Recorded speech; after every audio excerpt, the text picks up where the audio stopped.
Looks like we're live. We'll wait for some folks to trickle in here.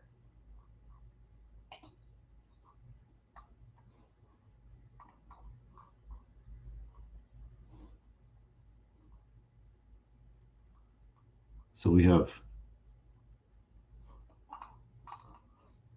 okay. Let's give it 2 minutes before we kick off.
Okay, let's go ahead and jump into today's live stream, Navigating an IPO, Insights for Figma Employees, and welcome all you folks from Figma out there. I'm John Morrison. My colleague Eric is also on the screen here. We're going to jointly present this discussion, and we have got our team members on the call as well, so they'll be able to respond to questions in near real time as you guys enter things into the chat or have questions to ask. Feel free, and we're gonna, if we can't answer it during the presentation, we'll follow up with you. So Eric and I both work at Secfi. We and the rest of the team, we represent the wealth management side of Secfi. So our clients are typically folks with equity in their company stock, mostly pre-IPO, and we help those folks navigate that, going through at the exercise decision, all the way through a liquidity event, what that means for the rest of their financial life too. So in any case, hopefully this presentation is helpful today as you think about the upcoming potential IPO for Figma. A couple of disclosures up top. This is educational in nature. None of this should be taken as advice. You should seek out independent advice that's tailored to your situation. Most financial advice has to be tailored to your situation because everybody's a bit different. So please take this as educational today. Okay, so what's on the agenda? Well, we're going to introduce Secfi and the presentation here. We're going to talk taxes. Then we're going to talk about selling stock, both how to sell or should you sell, how to sell, and then finally, then what? The big question when you have a liquidity event and some life-changing money, what should you do with that? So we'll jump right into it. So what do we do at Secfi Wealth? Well, it often starts with equity planning. I mentioned earlier that many of our clients are at pre-IPO companies, and they've got to put in an exercise plan. A lot of them get compensated in options, and with that option compensation or equity compensation comes a lot of decisions to make, and a lot of planning opportunities from a financial planning perspective. So many of our clients come to us with that particular pain point to start.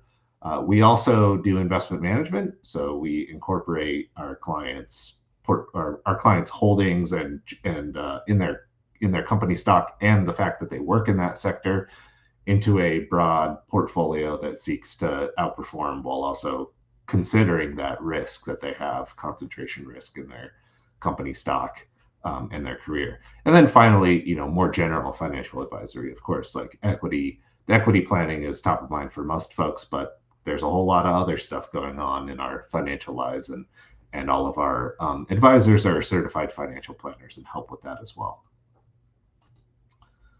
Okay, so what's the IPO timeline? Well, it starts with rumors and speculation, and Figma is no stranger to that.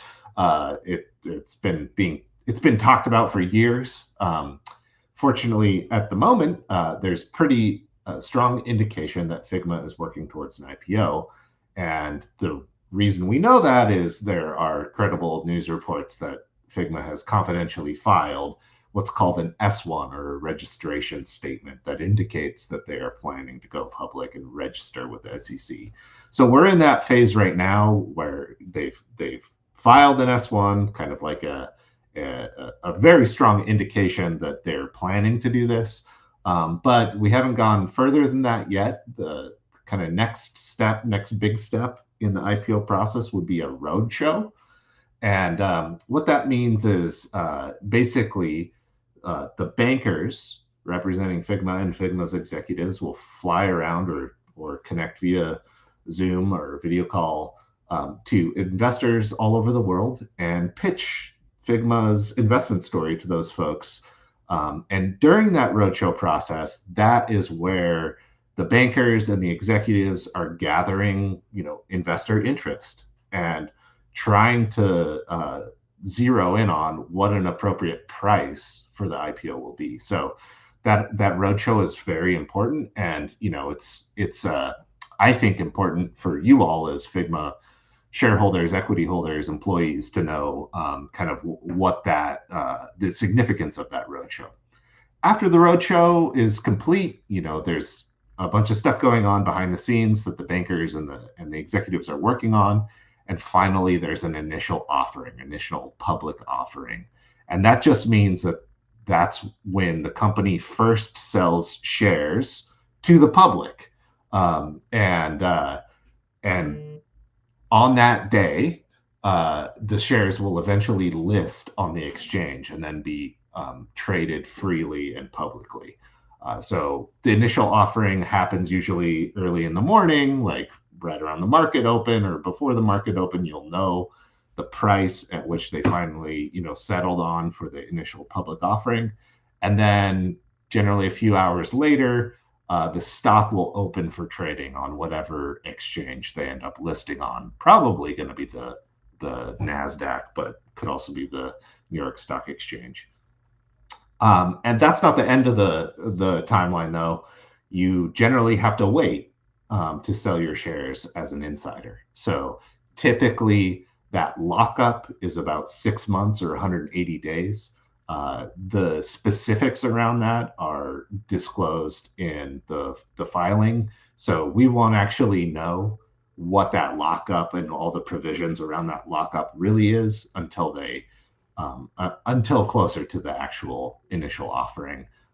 But suffice it to say that you can kind of expect it's probably going to be about 6 months. Like the majority of companies that go public have a 6-month lockup. So that's the timeline. We're in this period now where, it's unclear exactly when the roadshow will occur and the initial offering will occur, but there's strong indications that that's what they're planning on and working towards. So let's step back and think about, as you're approaching this IPO, this liquidity event, how should you handle your equity? I mean, that's probably why you're watching this today. You've got questions, you're curious about what you should do to make the most of the options or shares that you own. And like I mentioned in the disclaimers, this is educational here.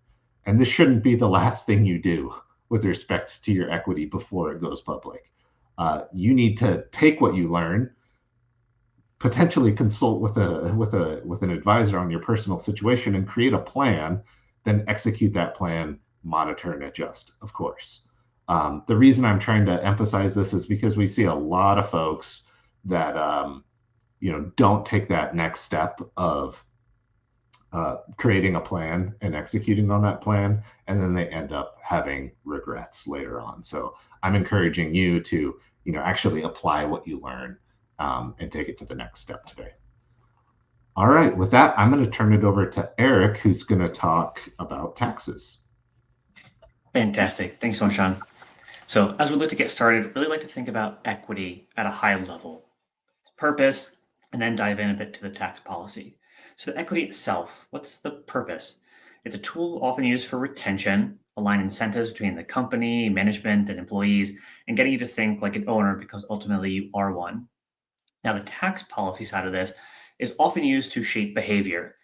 As it relates to equity compensation, Uncle Sam is trying to accomplish two key things: incentivize calculated risk taking.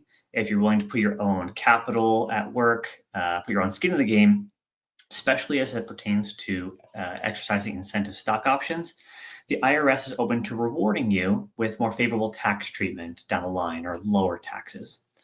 Similarly, we're looking to encourage a long-term ownership mindset.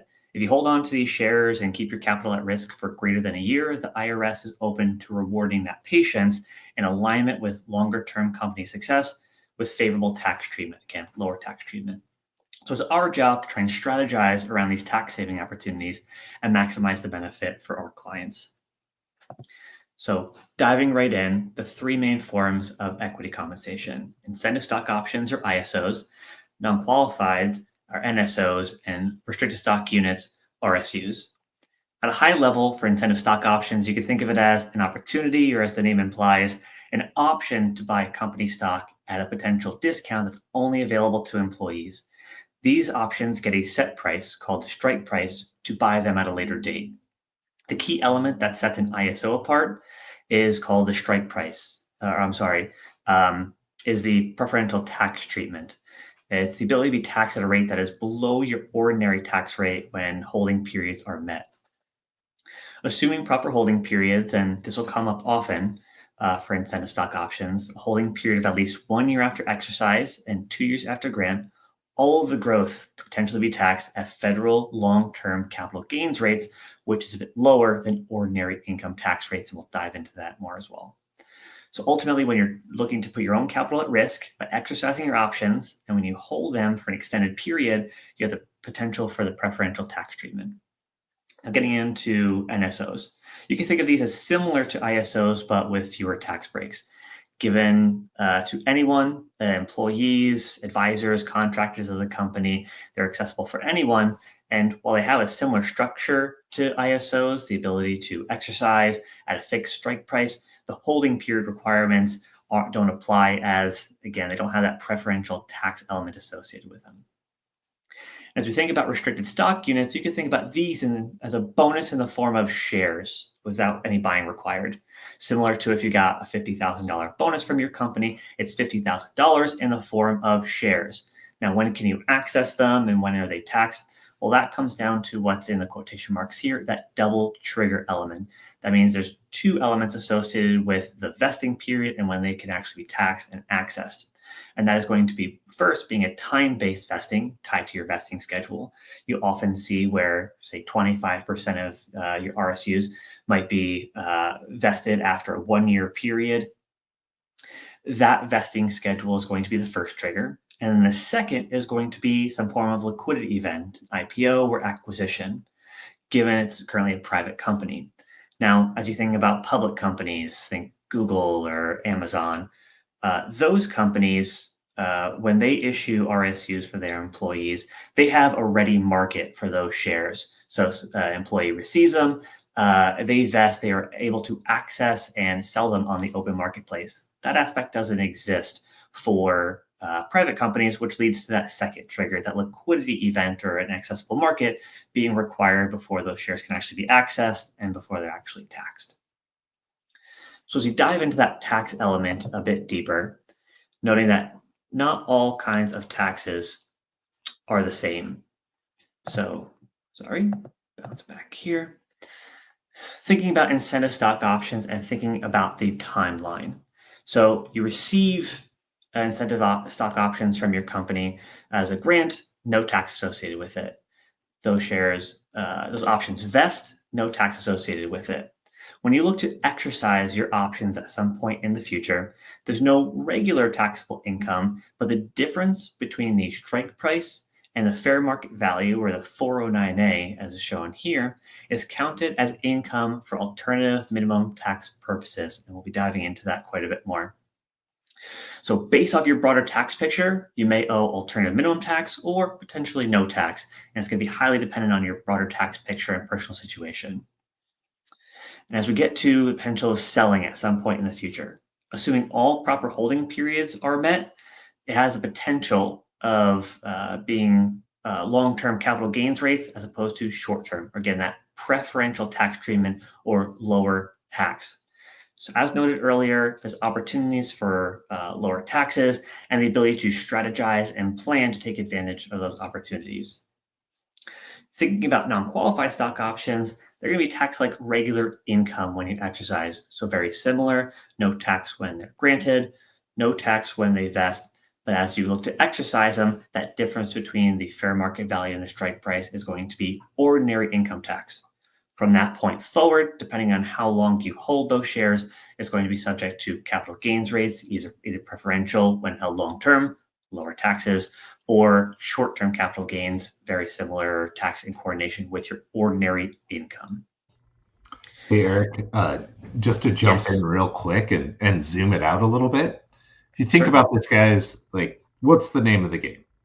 The name of the game here is get as much appreciation taxed at the lowest rate possible. That's what you're trying to do, because that will, result in more wealth for you, right? Well, what is going to impact that? Well, one, it's going to be, what kind of equity do you have? Is it ISOs, NSOs, or RSUs? Once you know what kind of equity you have, what is your 409A? What is the strike price? When did you exercise and when do you sell? All of those things will affect your taxes and what rate you will be taxed at. So, back to Eric's discussion of ISOs, the operative word there is incentive. Like, there's an incentive with ISOs. That's going to be, if you have ISOs, those are going to provide you the most potential tax benefits. I say potential because you have to meet some requirements in order to get the incentive. So it's important to understand the differences between these things, because the tax rates can be quite different. We're talking like double-digit percentage points in the rate of tax that you will pay on the appreciation in your shares. If you have $1 million worth of appreciated stock, the difference between long-term gains and ordinary income or short-term gains could be, close to 200 grand. So it's really meaningful. And the name of the game, again, as much appreciation at the lowest rate possible. So back to you, Eric. I just wanted to zoom out a little bit, as we sometimes get bogged down in some of these terms that are pretty esoteric. Yeah, some of the definitional aspects can really get us into the details. But yeah, that big picture element of trying to shift income and stick to the rules that have been built around this different equity structure in order to try and maximize that benefit for you personally. So let's touch on RSUs briefly and then get into the different tax picture and tax numbers that John just alluded to. So for restricted stock units, what differs here is no tax upon granting, but when they vest, again, that double trigger element, both when it hits the time-based vesting as well as that liquidity event, that's when they are taxed as ordinary income, again, same as if you were to receive a bonus in cash. Now, again, going back to the consistent element across all of them, once you obtain and actually hold ownership of shares, now this could be this form of equity or something sitting in your brokerage account, on a going forward basis from the time that you own it, so long as you hold it for 1 year, it will be subject to capital gains rates, again, in coordination with that time element. Greater than 1 year, long-term capital gains rates, preferential lower tax treatment versus short-term. So I know I've been touching on those aspects a lot, short-term capital gains rates, AMT tax. Let's dive into the numbers just briefly. So, not going too deep on this, but really trying to note that some of the highest income levels or highest tax levels are going to be associated with your ordinary income tax. On the federal level, can go up to 37% currently. And for a lot of folks in California, which tends to have some of the highest rates, can go up to 13% on a state level. Now, when thinking about and as we're looking to strategize, we've been really talking about that preferential tax treatment or trying to take advantage of the long-term capital gains rate. As you can see at the bottom here, that longer-term holding period can get rates closer to 20%. So as John was just alluding to, that difference, that significant difference between the potential of being taxed at, say, 37% federally versus 20% for the same equity ownership, but just proper planning and proper guidance can really create a very significant tax delta for you. Now, one thing we've been touching upon, and it's fairly unique, a bit nuanced, and really drives through this conversation, is this alternative minimum tax. So in plain English, the alternative minimum tax is a separate parallel tax system that's designed to make sure that high earners pay at least a minimum amount of tax, even if they qualify for a lot of deductions or a lot of tax breaks. So you're probably familiar with the regular tax system, which most people use. And then the AMT system, alternative minimum taxable income system, adds back certain incentives and calculates a separate tax bill. If in a given year you have an AMT income that's higher than your ordinary income, you'll end up paying AMT tax. What matters here, what matters for you, is the fact that when you exercise your incentive stock options, you may owe alternative minimum tax even if you don't sell your shares, as the bargain element, that difference between the fair market value and the strike price, is one of those incentives that gets added back for AMT calculation purposes.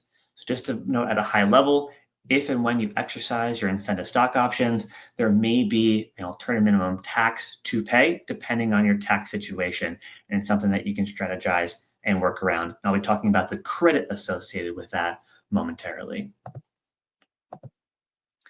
But first, we'll touch upon restricted stock units, how to think about them, and the taxable elements associated with it.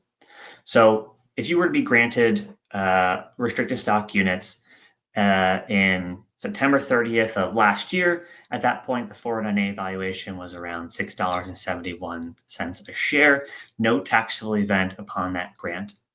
At the point in which those shares vest, say 1 year later, say the shares are worth about $37. That, again, assuming they're public at that point, they would be taxable as ordinary income having been received. From that point forward, when you've actually obtained the shares that have vested and you officially own them, on a going forward basis, any growth or gains that occur go back to that holding period element of long-term versus short-term capital gains rates. In this example here, say the sale date is March of 2026, that's less than a 1 year time period. So the $23 of growth per share that we're showing here would be short-term capital gains rates. If held for an extended period beyond 1 year, they could be taxed at a preferential or lower tax treatment for long-term capital gains. Hey, Eric, just in this little example here, we're supposing that Figma goes IPO at 37 a share. That would imply roughly a $20 billion valuation. We'll talk a little bit more about that later on. But that's when your holding period starts, when you have an RSU that's double trigger, right? Just to confirm. Exactly. So it's that element of not just when it vests based off your vesting schedule, that's the first trigger. The liquidity event causes that second trigger. Exactly. So this is all in the assumption that the company officially goes public at some point later this year. Yeah. Or right around that date would be theoretical. Yeah. And then the other thing I would point out to folks is, like, think about this. If you're getting income upon the IPO, that's, $37 extra income, but you can't access that $37 because you're going to be locked up for 6 months, most likely. And so how are you going to pay taxes if you can't get the money? That's where, planning comes in. You got to plan for this. And there may be things that you should be doing now in order to account for the fact that maybe some of your equity may be taxable as income upon the IPO, but you might not have access to it at that point. So there's planning opportunities, especially when the the forced holding period for the lockup spans the end of a year, right? Because now there's things It carries occurring in over. 2 different Exactly. tax years. So you have a capital gain in 26 and you have income in 25. There are maneuvers to be made potentially. Agree that cash flow liquidity planning is going to be really important here, especially should it go over 2 years, as John just alluded. Fantastic. Thank you, man. So going into, and I have skipped over one, no. Going into this 409A that we've been talking about throughout our conversation, I want to just give a brief update on what it is, what it's not, and why it matters. So the 409A valuation is the IRS approved value of your common stock. One question we often get as fundraising announcements go out, as you hear different amounts that are thrown around in terms of the value of the company or share values that, say, a venture capital company might be getting, noting that that is going to be quite different than the 409A valuation or the common shares which you own. Reason for that being, they are known as it's known as a preferred price or preferred shares. They often get special rights and often get a higher valuation associated with their conversion to common stock at an IPO or acquisition. So they're often paying a much higher price while the company remains private, while the IRS approved value is used for tax purposes when you look to exercise. So they're going to differ and potentially quite significantly. So as noted at the bottom, a 409A valuation is almost always lower than the preferred price, and that difference matters. Yeah, So if you think about it this way, it's just valuing 2 different things, right? Like the VCs are buying preferred shares, you're getting common shares, hence they have different prices. If things go well, the VC ends up getting the same price as the common shares. So they convert into common. That's why it's called convertible preferred. So, eventually those 2 numbers converge.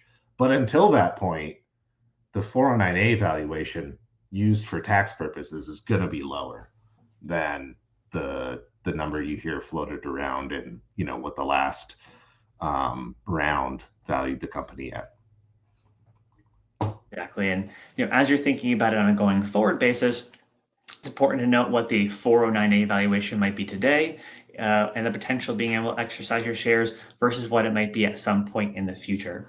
Because again, as I noted, the tax element associated with whether it be incentive stock options and the AMT potential or non-qualified stock and the ordinary income potential, that difference between the 409A or fair market value at the time and your strike price is going to be a taxable event. So it behooves you or benefits you to try to get that amount minimized or as small as possible. The smaller the difference between those two, the greater the potential of tax savings or trying to reduce taxes as much as possible. So the last bullet point here notes that if you exercise when the 409A is low, before your company goes public or gets acquired, you can meaningfully lower your tax bill. So something to potentially plan around. So as we've been talking about AMT quite a bit, this is where we're going to talk about that credit momentarily. So as I alluded, the alternative minimum tax is going to work in parallel to your standard tax system. In a year in which you exercise considerable options, that bargain element that we've been talking about a bunch is fairly large, and that creates an add back item for alternative minimum taxable income purposes. When that AMT is going to be higher than your standard income, you're going to end up paying AMT in that given year. That is then going to sit as a carry forward credit that you can get back in future years. Basically a prepayment of tax that will inevitably be paid when those shares are sold at some point in the future, hopefully and likely at a lower tax rate. In the future, in a non-exercise year, when the standard tax is higher than the minimum alternative minimum tax, that's when you'll start receiving that back in the form of a credit.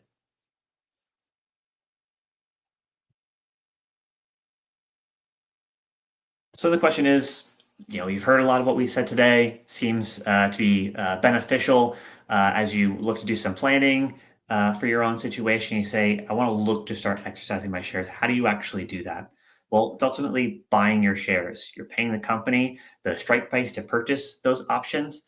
You may have to cover some initial taxes, especially if it's in association with NSOs or non-qualifieds, is a company will likely look to withhold some of the taxes that would be due.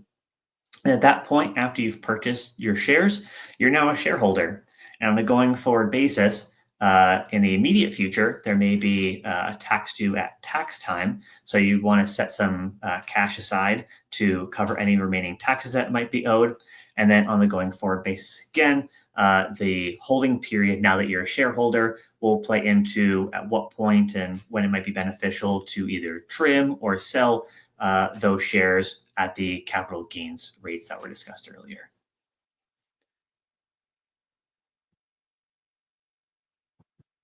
Then the question comes to us from a lot of clients of, okay, when should I sell? And that, of course, comes down to the answer that is so prevalent. It depends. It is really highly dependent on your personal situation, what matters to you, and how this fits into your big picture. It's taking a look at your balance sheet, how large of a concentration that you currently have in Figma versus the entirety of the other assets you own, whether it be your home, your investment accounts, everything that would be considered. Your willingness and ability to endure some of the volatility that may come from holding a large amount in one company as opposed to a broad basket of companies. Comes down to your goal and plans. If you are looking to buy a home in the near future, looking for some liquidity and have a near-term cash need versus your ability to endure and say, I really want to hold this for the long term and watch it grow. Your consideration of taxes that might be due, maybe needing to generate some liquidity just to pay for the taxes themselves, or in a broader consideration of trying to really benefit from, say, incentive stock options and trying to take advantage of the preferential tax treatment that may require some longer holding periods. So all these factors come together to try and build a reasoning and an assessment of what makes sense for your personal situation. Now, one aspect that might also come to mind for a reasoning of whether to buy or sell or how long you want to hold might be price. So we're going to dive into a bit of how to think about that and how to potentially structure some scenario planning here. All right. Oh, sorry. Sorry, Eric, go ahead. I accidentally clicked the next slide. Go ahead. Perfect. I'll take this one. So, one thing that you may be asking yourself reasonably is, what's it going to be worth? So we just put this together based on publicly available information. On the left-hand side, there's a little table of some recent prices for Figma equity. It's quite the range. But in July of 24, the company offered a tender at $23.10 a share. In January 25, the 409A was $24.08. In November of 24, there was a secondary market trade. So somebody bought shares of Figma common shares of Figma from probably an employee or former employee at $28 a share. In February of 25, Fidelity, the big mutual fund manager that you've likely heard of, valued Figma in their funds that they're required to mark every quarter. They valued their Figma stake at $27.87, so pretty close to that secondary market trade. Back in 23, you had the Adobe offer at about 37 a share. A $20 billion valuation implies roughly 37. And Caplight, which puts together an estimate of company equity based on a bunch of inputs like public comparable companies, secondary market trades, etc.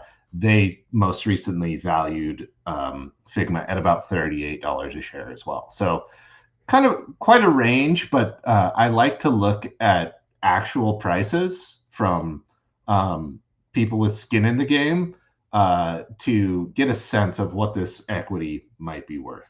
So we're looking at, $20 kind of on the lower end, $40 kind of on the higher end over the last 2-ish years in terms of how Figma's equity has traded. What's it going to be worth at the IPO? Again, it depends. The company dynamics, so the fundamentals of the business are going to matter, and the future outlook is going to matter. So remember at the beginning when I was going through the timeline of an IPO, the roadshow is where your executives and the bankers taking you public are going to be telling the story of Figma and talking about the growth rate and the future potential of Figma. And that is going to be important for determining the price. So as they go on that roadshow and pitch Figma essentially to investors, they're trying to tell a good story. It's much easier to tell a good story if the past looks really good. So like the more, frankly, that you all can do as employees to make it look really good, the higher the growth going into this, the larger the potential market in the future, the potentially better the IPO price. So, lots of things can change all the time, but you can control the company fundamentals, and the story that's painted about the potential future growth is going to be really important for what that IPO price ends up being. After the IPO price, they price the IPO, they sell the shares to the investors, and then it starts trading on the market. At that point, the price is set by supply and demand in the stock market. So what can influence that? Well, lots of things, right? Like the demand is going to be set by people's expectations for the future about Figma in specific, and the market in general.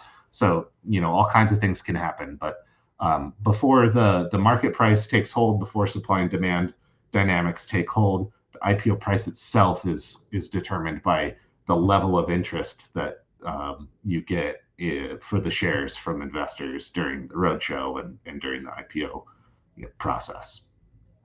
So what does an example valuation look like? I put this together. This data comes from FactSet, big financial data provider. But just looking at comparable companies, estimated revenue and revenue growth across these comparable companies. I'm not going to run through all these numbers here, but if we suppose that Figma generates about 800 million in revenue this year, and they get a 16 times multiple on that revenue, which would be a bit higher than the average of these comparable companies and higher than the median. So implies faster growth, better prospects than the average company on this page. That would imply an equity value of about 13 billion. So that would, if you get 16 times on 800 million in revenue, you would go public at about $23, $24 a share.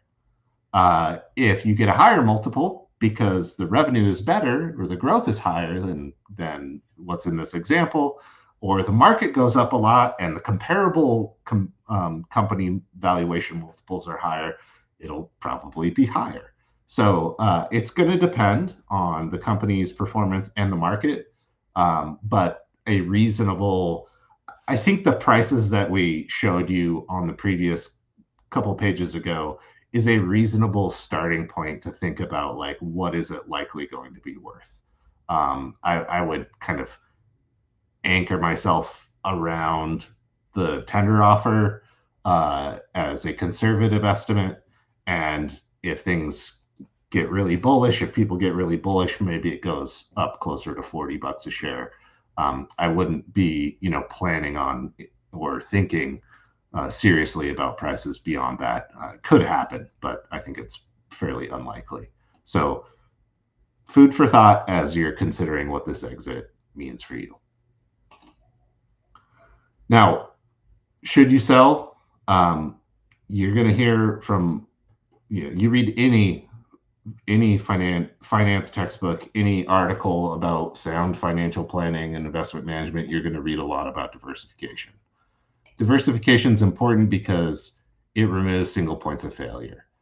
I made this graphic on the right-hand side of the page to illustrate how uncertain it is when you hold a single stock. So this graphic looked at the returns of all roughly 3,000 companies in the Russell 3000 index for a year. And in that year-long period, the market overall, the Russell 3000 overall, was up 29%. But you can see from the red on the left, those are the companies ranked from worst return on the left to best return on the right. pretty wide range of outcomes. It's like more than 1,000 points, percentage points of difference between best and worst.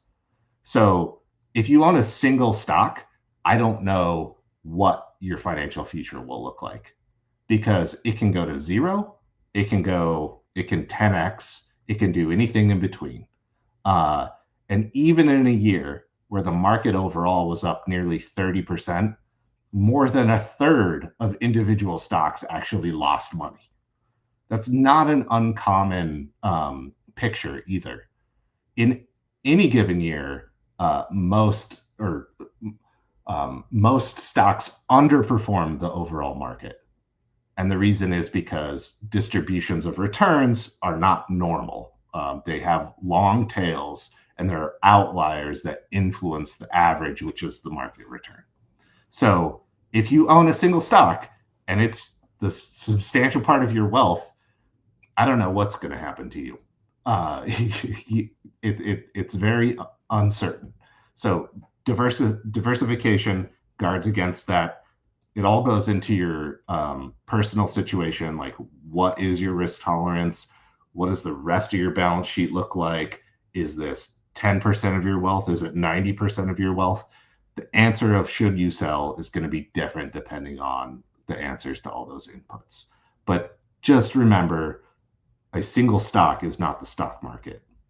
It's much riskier to be in a single name than it is to be in the market overall, because of these facts that most stocks actually underperform.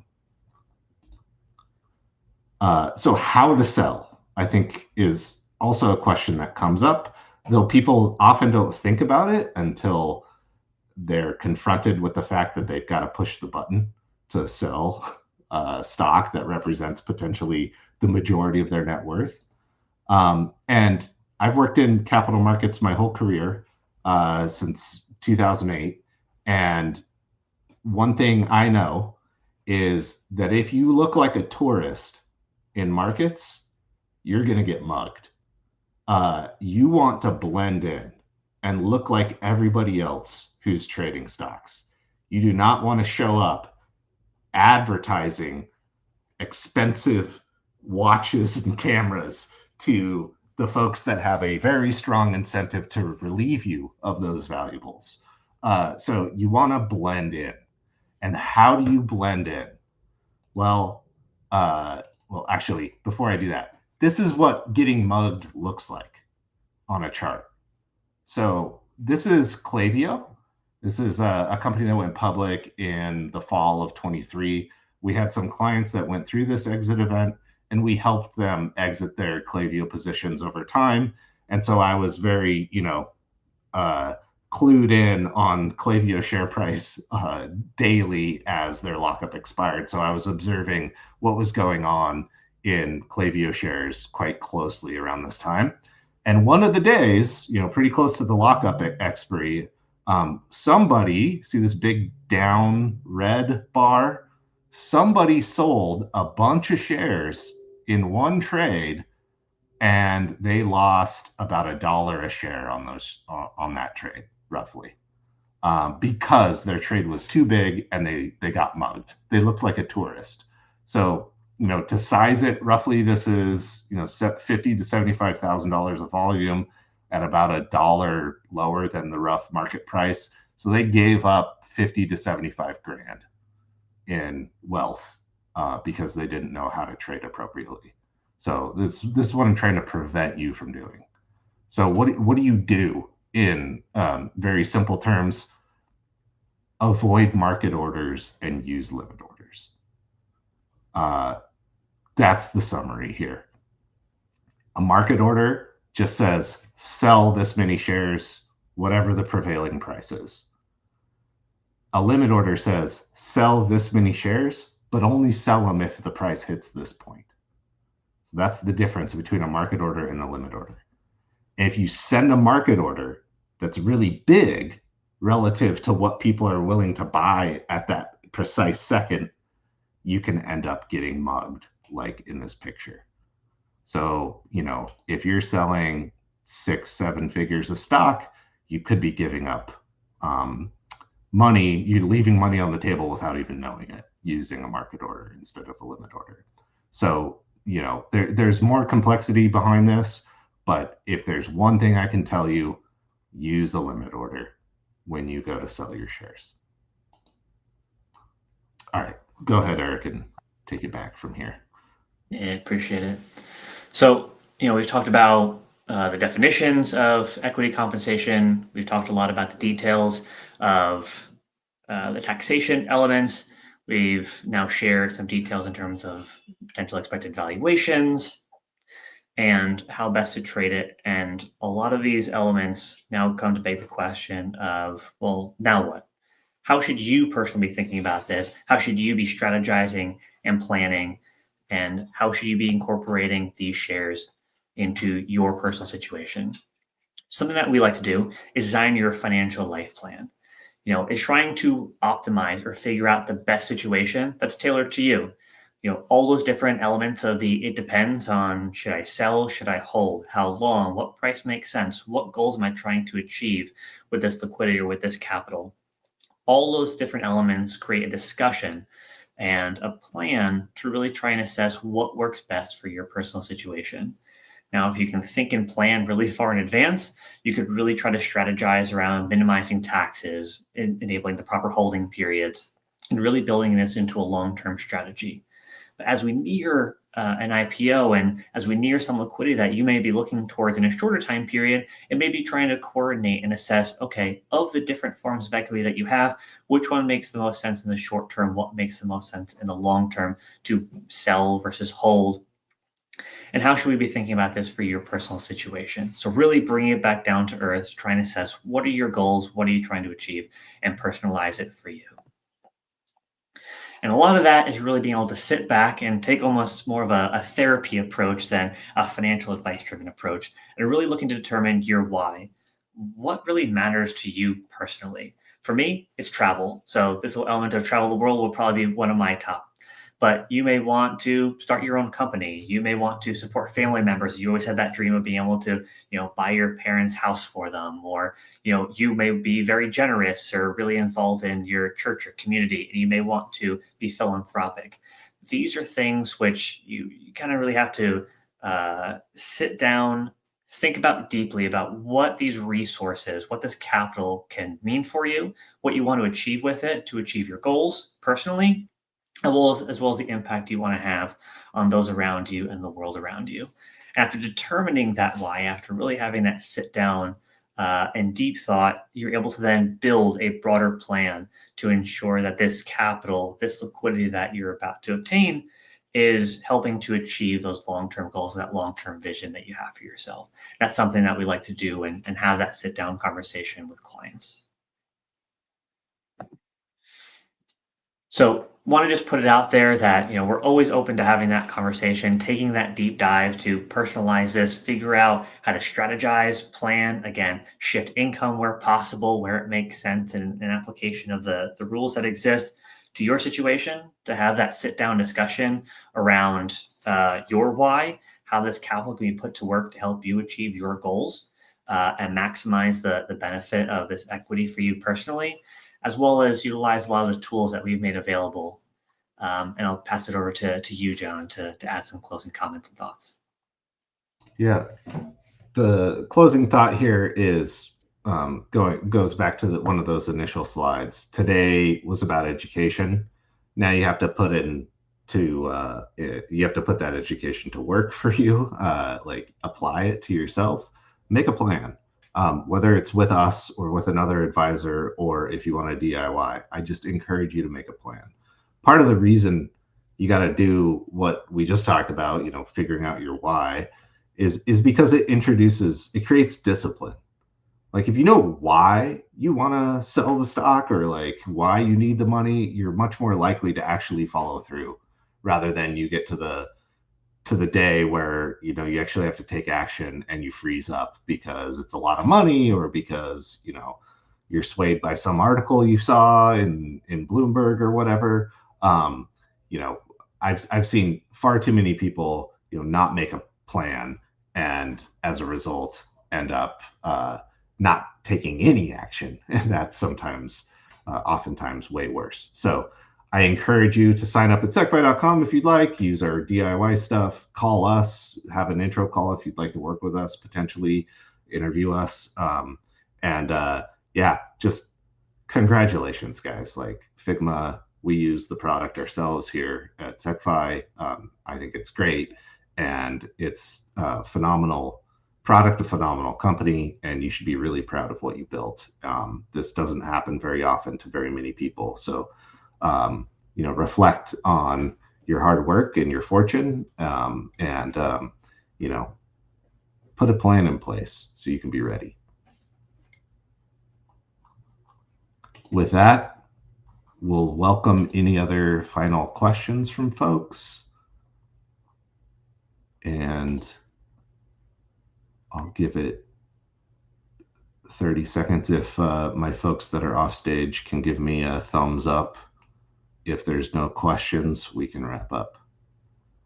Thumbs up. Okay, I think we can wrap here. And again, thanks for attending the stream, and hope to see you again. Talk to you later.